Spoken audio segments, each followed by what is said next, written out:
Bismillahirrahmanirrahim. Welcome back dear friends.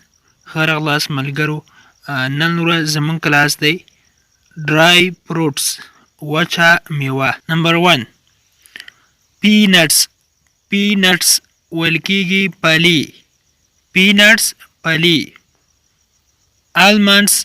almonds بادام. popcorn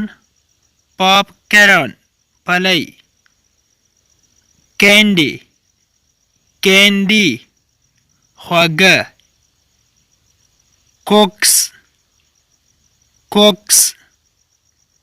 کلچې.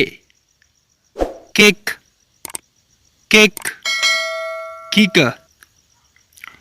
chocolates چاکلیټو ته ویل کیږي. walnuts چارمغز یا ځینې خلک ورته مټک وایي. walnuts چارمغز یا مټک. raisins ممیز. dates حرما یا خجیره. olive زیتون. coconut کوپرا. sugar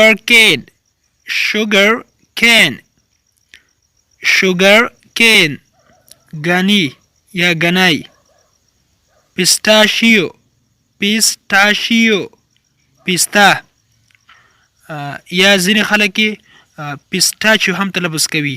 pistachio پستا. meatball کوفته. steak کباب. toast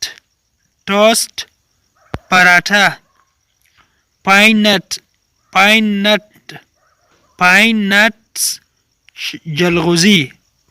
nuts جلغوزي.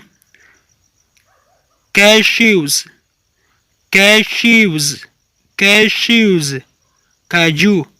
تاسو ته په سکرین کار دي ته کاجو لیکيږي. cashews کاجو. pickles یا pickles اچار.